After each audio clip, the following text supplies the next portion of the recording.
Hello friend, you welcome to my YouTube channel Right Pharmacy. आज हम लोग discuss करेंगे पैथोफिजियोलॉजी के सेकेंड यूनिट में हाइपरटेंशन के बारे में। तो हाइपरटेंशन क्या होता है? Hypertension also known as high blood pressure is a long term medical condition in which the blood pressure in arteries is persistently elevated. इसमें क्या हो, हाइपरटेंशन को किस नाम से भी जानते हैं? High blood pressure, high BP जो होता है वही हाइपरटेंशन कहलाता है। और ये क्या होता है, लॉन्ग टर्म मेडिकल कंडीशन होता है जिसमें क्या होता है, आर्टरीज में जो ब्लड प्रेशर होता है वो हाई बना रहता है। Systolic blood pressure will be more than or equal of 140 mmHg and diastolic blood pressure will be more than और इक्वल टू 90 mmHg। जो हाइपरटेंशन कंडीशन में सिस्टोलिक रेंज 120 से बढ़कर 140 हो जाए या 140 रहे या 140 से अधिक हो जाए, वो भी हाइपरटेंशन कंडीशन में आएगा। और डायस्टोलिक रेंज जो है 80 मतलब 80 से बढ़ के 90 हो जाए या 90 से अधिक हो जाए, वो भी हाइपरटेंशन कंडीशन में आएगा। यहाँ पे हम लोग देख लेते हैं टाइप के बारे में, कितने टाइप्स के होते हैं हाइपरटेंशन। पहला यहाँ पे प्री हाइपरटेंशन, ये क्या होता है? इसमें जो प्री हाइपरटेंशन में जो होते हैं, सिस्टोलिक ब्लड प्रेशर कितना हो जाता है, 120 से बढ़ के कितना हो जाता है, 140 के लगभग हो जाता है, 120 से 139 के रेंज में हो जाता है। और डायस्टोलिक ब्लड प्रेशर 80 से लेके 89 मतलब 89 के बीच हो जाता है। और जो सेकेंड है हाइपरटेंशन स्टेज फर्स्ट, इसमें सिस्टोलिक रेंज कितना हो जाता है, 140 से 159 के बीच हो जाता है mmHg। और जो डायस्टोलिक ब्लड प्रेशर कितना हो जाता है, 90 से 99 mmHg हो जाता है। और हाइपरटेंशन स्टेज सेकेंड में क्या होता है, इसमें सिस्टोलिक जो ब्लड प्रेशर होता है 160 हो जाता है या 160 से अधिक हो जाता है। और इसमें डायस्टोलिक ब्लड प्रेशर जो होता है 100 हो जाता है या फिर 100 से बढ़ के अधिक, उससे अधिक हो जाता है। और लास्ट हमारा प्रेगनेंसी इंड्यूस हाइपरटेंशन, इसमें because of increase production of hormones and enzyme during pregnancy. जो क्या होता है, प्रेगनेंसी में बहुत से हार्मोन्स और एंजाइम इनका प्रोडक्शन होता है। तो उसमें क्या हो, उस कंडीशन में क्या होता है कि ब्लड प्रेशर जो होता है वो हाई हो जाता है, इसलिए उसमें भी हाइपरटेंशन का कंडीशन हो सकता है। यहाँ पे ईटियोलॉजी देख लेते हैं हम लोग, हाइपरटेंशन की ईटियोलॉजी। ये प्राइमरी हाइपरटेंशन और सेकेंडरी हाइपरटेंशन यहाँ पे मेनली दो होते हैं। यह प्राइमरी में क्या होता है, प्राइमरी में it is elevation in BP without an identified cause. इसमें क्या होता है, इसमें ब्लड प्रेशर इंक्रीज हो जाता है और इसमें क्या होता है, कॉजेज का पता नहीं चलता है कि इसमें कॉजेज आइडेंटिफाई नहीं हो पाते हैं कि किस वजह से हाइपरटेंशन हो रहा है। और सेकेंडरी हाइपरटेंशन में क्या होता है, it is the evaluation in BP with an state strict cause। This मतलब इसमें क्या होता है, ये टाइप उस टाइप का हाइपरटेंशन होता है जिसमें क्या होता है, कॉजेज का आइडेंटिफिकेशन हो जाए, मतलब किस वजह से हो रहा है वो, ये सेकेंडरी हाइपरटेंशन में आता है। This type this type is account for 5 to 10% of total case. ये क्या होता है कि ये 5 से 10% पूरे केस में 5 से 10% भाग ये सेकेंडरी हाइपरटेंशन होता है। The causes of secondary hypertension, मतलब सेकेंडरी हाइपरटेंशन के क्या कॉजेज हो सकते हैं, कॉन्जेंशियल नर्विंग ऑफ अरोटा। इसमें क्या होता है, अरोटा नैरो हो जाता है। और रेनल डिजीज हो सकता है, रेनल डिजीज अगर है तो वहाँ पे हाइपरटेंशन हो सकता है।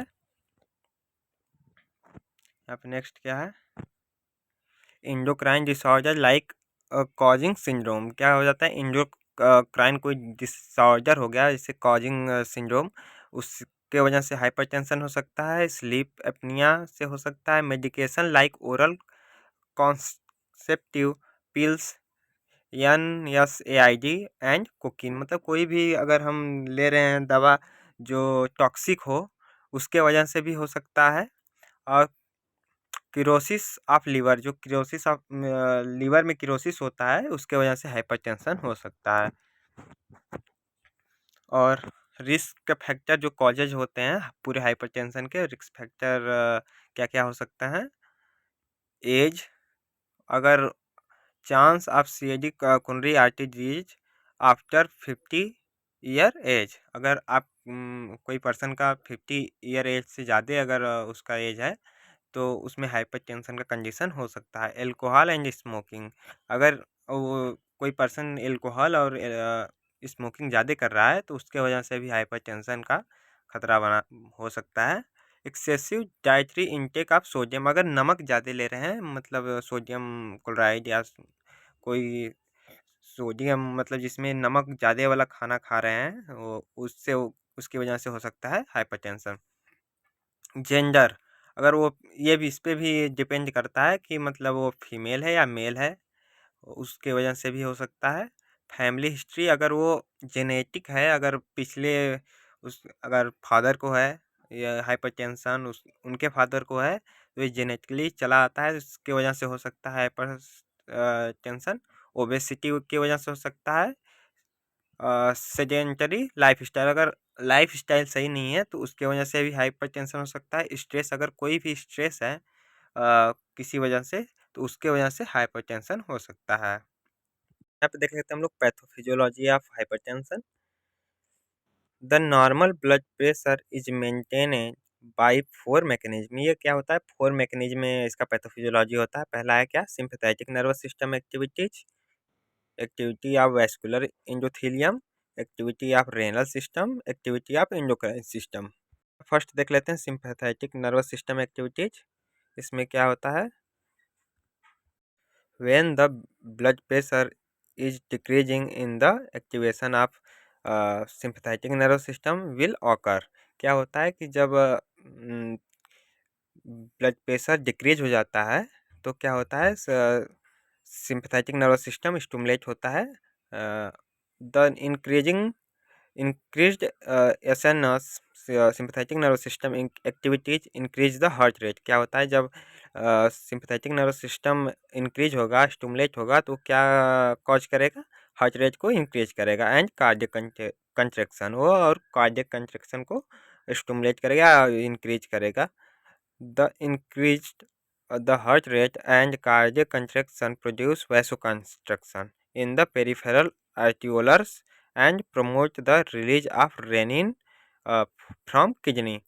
ये क्या होता है कि फिर the increase of heart rate and cardiac contraction, जब इन हार्ट रेट और कार्डियक कंट्रैक्शन इंक्रीज हो जाता है तो क्या होता है? वैसो कंस्ट्रक्शन का प्रोडक्शन होता है, कहाँ से? पेरिफेरल आर्टियोलर से। And promote the release of renin, और रेनिन सिक्रेट होता है किडनी से। और क्या होता है? The net effect of sympathetic nervous system activation is so increase the arteriolar arterial blood pressure by increasing cardiac output and systemic vascular resistance। The effect net activation, मतलब जो sympathetic nervous system का activation होता है और तो क्या increase हो जाता है?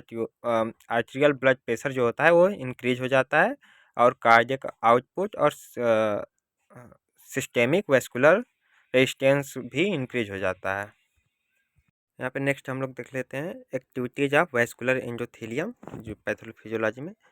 The vascular endothelium is a single cell layer that lines the blood vessels, क्या होता है? वैस्कुलर एंडोथेलियम क्या होता है? सिंगल लेयर होता है, कहाँ पे लाइज होता है? ब्लड वेसल्स में। It will produce vaso vaso active substance and growth factor like nitric acid और एंड एंडोथेलियल एंड इट। यहाँ पे क्या प्रोड्यूस करेगा? वो वैसो एक्टिव सब्सटेंस प्रोड्यूस करेगा, और ग्रोथ फैक्टर कौन कौन से? नाइट्रिक एसिड और एंडोथेलिन प्रोड्यूस करेगा। The substance are potent vasoconstrictive and cause increase blood pressure level. और ये सब सब्सटेंस क्या करेंगे? वैसो कंस्ट्रक्टिव करेंगे और वैसो कंस्ट्रक्शन करेंगे, और क्या करेंगे? ब्लड प्रेशर को इंक्रीज कर देंगे। और नेक्स्ट क्या है? Activities of renal system. इसमें क्या होता है? कि जब ब्लड प्रेशर डिक्रीज हो जाता है तो क्या होता है, लीवर से सिक्रेट होता है एंजियोटेंसिनोजन, और एंजियोटेंसिनोजन सिक्रेट होता है, और इसको क्या करता है यहाँ और किडनी से सिक्रेट, किडनी में जो जक्स्टा ग्रेमुलर सेल होते हैं वहाँ से सिक्रेट होता है रेनिन।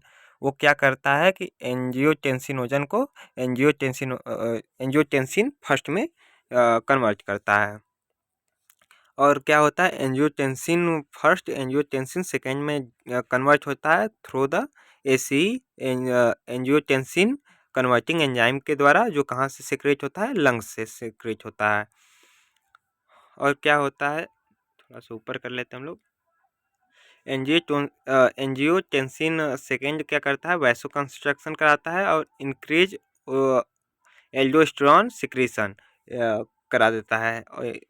और इसकी वजह से क्या होता है, सोडियम और वाटर जो रिटेन से रिटेन होता है वो इंक्रीज हो जाता है, और ब्लड प्रेशर वॉल्यूम इंक्रीज हो जाता है, और वैसो कंस्ट्रक्शन के थ्रू भी क्या हो जाता है, ब्लड प्रेशर इंक्रीज हो जाता है। यहाँ पे लास्ट देख लेते हैं हम लोग, एक्टिविटीज ऑफ एंडोक्राइन सिस्टम। क्या होता है इसमें, when the angiotensin is stimulate in the adrenal cortex it will secrete aldosterone. क्या होता है, जब एंजियोटेंसिन स्टिमुलेट होता है तो वहाँ पे एड्रिनल कॉर्टेक्स से क्या सिक्रेट होता है, एल्डोस्टेरोन सिक्रेट होता है। The aldosterone will stimulate the kidney to retain sodium and water. क्या करता है, जो एल्डोस्टेरोन क्या होता है, किडनी को स्टिमुलेट करता है और रिटेन करता है सोडियम और वाटर को। दस the BP and cardiac output it will get increase. और क्या हो जाता है, कार्डियक आउटपुट मतलब ब्लड कार्डियक आउटपुट इंक्रीज हो जाता है, और क्या हो जाता है कि ब्लड प्रेशर हाई हो जाता है।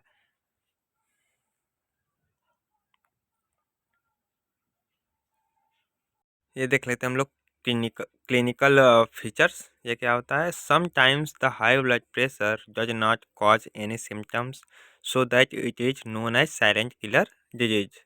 क्या होता है कि जब हाइपरटेंशन होता है कभी कभी सिम्टम्स शो नहीं करता है, उसको क्या बोलते हैं, साइलेंट किलर डिजीज बोलते हैं। In some patient the symptoms will develop like, जो पेशेंट होते हैं उसमें क्या होता है, सिम्टम्स दिखाई देता है। उसमें क्या क्या हो सकता है, सिवियर हेडेक, सर दर्द हो सकता है, ब्लड विजन अच्छे से दिखाई नहीं देता है, नौजिया हो सकता है, वोमिटिंग हो सकता है, फटीग थकान हो सकता है, चेस्ट पेन हो सकता है, शॉर्टनेस ऑफ ब्रेथ हो सकता है, इरेगुलर हार्ट बीट, मतलब हार्ट बीट अच्छे से नहीं चलेगा। पैथोफिजियोलॉजी जो था उसको हम फ्लो चार्ट में भी लिखे हैं, उसको इसमें अच्छे से देख लेते हैं। ड्यू टू एटियोलॉजिकल फैक्टर, वही कोई भी एटियोलॉजिकल फैक्टर के द्वारा अगर ब्लड प्रेशर डिक्रीज है, change in articular bed, articular bed में चेंज होगा, और क्या हो जाएगा, increase systemic vascular resistance.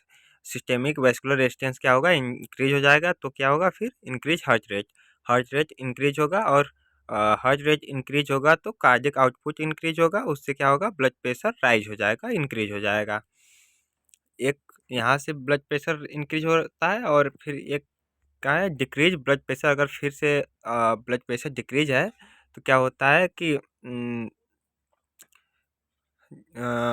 Liver से क्या होता है, एंजियोटेंसिनोजन सिक्रेट होता है, और इसको स्टिमुलेट कौन करता है, किडनी से सिक्रेट होता है रेनिन, उसके द्वारा एंजियोटेंसिन फर्स्ट में कन्वर्ट होता है, और एंजियोटेंसिन सेकेंड में कन्वर्ट होता है, किसके थ्रू, एंजियोटेंसिन कन्वर्टिंग एंजाइम के थ्रू बाय द लंग से सिक्रेट होता है। और क्या होता है, एंजियोटेंसिन सेकेंड जो होता है वो क्या करता है, वैसो कंस्ट्रक्शन कराता है, और सिक्रीशन जो एल्डोस्टेरोन सिक्रीशन होता है उसको इंक्रीज कर देता है, और क्या होता है, सोडियम और वाटर रिटेन होता है, और उससे क्या होता है, ब्लड वॉल्यूम इंक्रीज हो जाता है, और क्या करता है, increase peripheral resistance. Peripheral resistance जो होता है उसको इंक्रीज कर देता है, जिससे क्या होता है, बीपी राइज हो जाता है, बीपी इंक्रीज हो जाता है। यहाँ पे नेक्स्ट देख लेते हैं हम डियाग्नोस्टिक इवैल्यूएशन। इसको डियाग्नोस कैसे कर सकते हैं? फिजिकल एग्जामिनेशन, अगर फिजिकल उसको देख के बता सकते हैं उसका कंडीशन कि उसको हाइपरटेंशन है कि नहीं। मेडिकल हिस्ट्री एंड डायबिटीज मेल्टस, अगर उसका मेडिकल हिस्ट्री देख के बता सकते हैं कि अगर उसको डायबिटीज है तब पर भी जो तो उसको हाइपरटेंशन हो सकता है। कंप्लीट ब्लड काउंट, उसका ब्लड काउंट की वजह से उसको डायग्नोस कर सकते हैं। चेस्ट एक्सरे, अगर उसके चेस्ट का एक्सरे करके बता सकते हैं। और इलेक्ट्रोकार्डियोग्राम जो क्या करता है, हार्ट के इलेक्ट्रिक इम्पल्स को क्या करता है, बताता है। वो उसके द्वारा, इस मशीन के द्वारा बता सकते हैं हाइपरटेंशन है कि नहीं। अब नेक्स्ट देख लेते हैं हम लोग मैनेजमेंट।